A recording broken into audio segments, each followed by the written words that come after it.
the data link layer is one of the building blocks of the Internet Protocol stack, the TCP/IP stack that we've been referred in the previous lectures.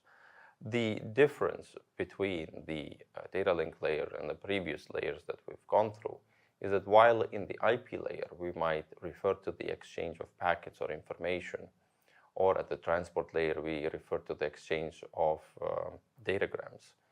In the data link layer, we will refer to the frame, so the unit of information that is used for reference when we talk about the data link layer is referred to as frames. In this example, we see a network connecting a server and PC, laptop, through a series of network elements such as routers and so on. The idea is that whatever content is generated from the user, it goes through from the application layer to the transport layer to the network layer and then to the data link layer. And then at the data link layer, such information is passed on to the physical one and transported as bits of ones and zeros. So on both sides, both on the sending end and on the receiving end, the information will be passed on from layer to layer. And when referring to the data link layer, we will consider the exchange of frames. In fact, the data link layer interacts with the upper layers, such as the network and the transport layer. And basically, through this interaction with the network layer, it has the capability of offering different services. And these services can be connection-oriented, can be connectionless with or without acknowledgement. In reference to the lower layer, which is the physical one, the data link layer operates depending on the connections of the physical media. So in this case, we might have point-to-point links, or we might have scenarios of shared broadcast multi-point networks, meaning that all the equipment which are connected in such topologies, such scenarios, will share the transmission medium between one another. Going back to the services and functions that are provided by the data link layer, we will refer to the frames or to the framing, which is basically the string of bits which are subdivided into some logical units. In this case, IUs, referred to as information units, and we call them frames. There are several mechanisms which are part of the data link layer, such as the error control, which was also seen in the upper layers, flow control, taking care of the overflow on the receiver side, and also what is characteristic and important for the data link layer is also the channel access and the addressing. There are several protocols and mechanisms that allow to handle the channel access, and there is a dedicated addressing which is pertinent to the data link layer. In fact, the functionalities that just mentioned are carried out in a specific equipment. So they're carried out in the network adapter, often referred to as the network interface card or NIC card. The functionalities might be different, and in this case we look at a specific example of an Ethernet network interface card, which entails a controller, a modem, has the part on the memory and the part on the CPU processing, and we can map the functionalities of the data link layer exactly to the controller of the Ethernet network interface card. Now, the transmission of information for what concerns the data link layer is done through frames. These frames are nothing else but a sequence of bits that are subdivided with some logic. The idea is that since this is a continuous transmission of bits, then there is a need for a logical distinction between one frame and another. So, in fact, these mechanisms that I'm referring to are needed to also send synchronization signals between the sender and the receiver, and also it's necessary to distinguish between one frame shown here in blue and the other frame shown in blue through some mechanism which we refer to as frame delimiters, which is also another set of bits. Now, how are these frames constructed, or what do they contain? The frame composition depends also on the protocol that might be used.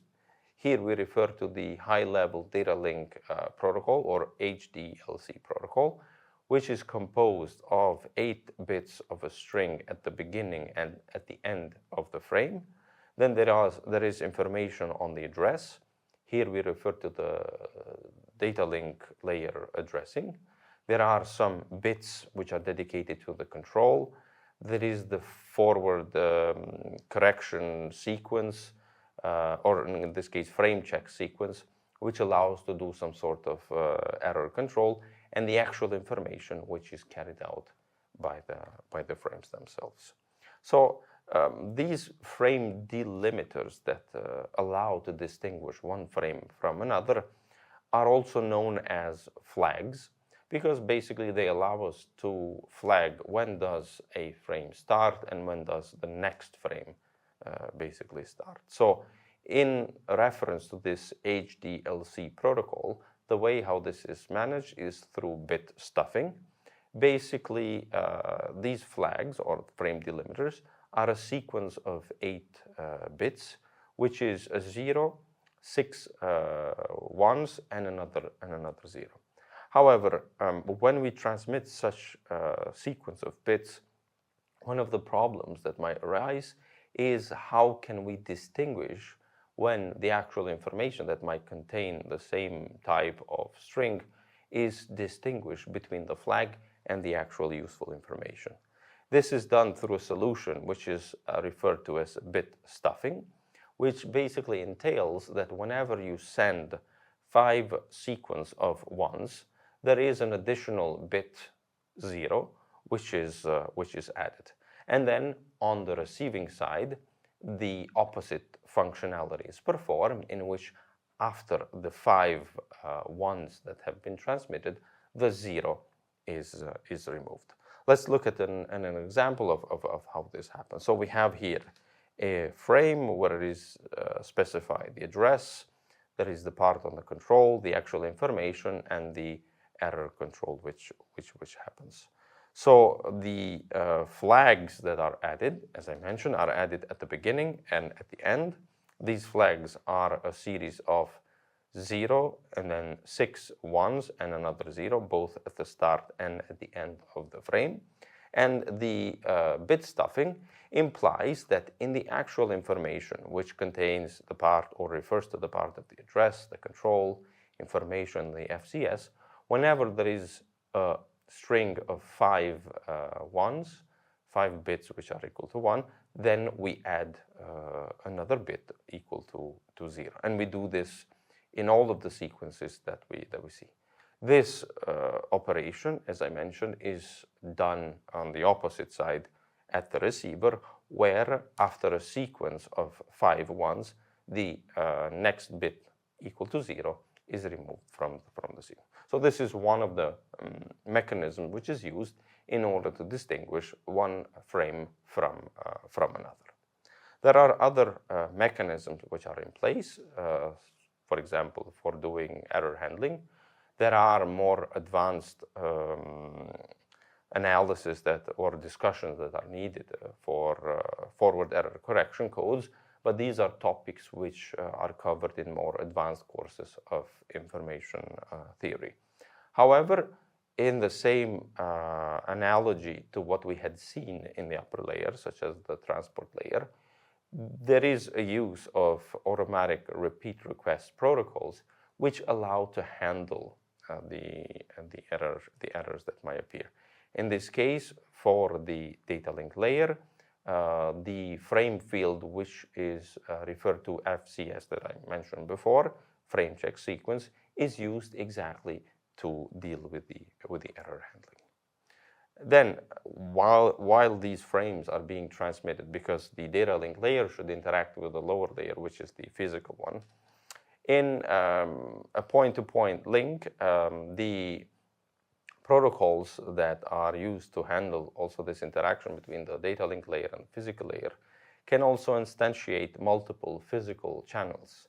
This means that it is possible to use the physical resources to transmit several channels, to transmit several data or information that might be useful. And this operation is used as, or is referred to as, physical multiplexing, as it allows to transmit more data at the same time. There are different technologies, mechanisms that can be used. I'm listing here several of them. So the physical layer multiplexing implies that you divide a certain capacity in such a way that you allocate resources for several subchannels. Depending on what dimension we are talking about, we can deal with space division multiplexing, in which, in a case of a fiber, we might place more than one fiber to transmit more information. The case in which we divide the frequency such that different channels operate in different frequencies to transmit data, or we allocate different time slots for different channels to be transmitted. There are other technologies such as code division multiplexing or wavelength division multiplexing that are also used for doing such an operation. But the bottom line is that it is possible that different dimensions can be used in order to increase the transmission, such that a certain set of resources is allocated to different channels in order to transmit data.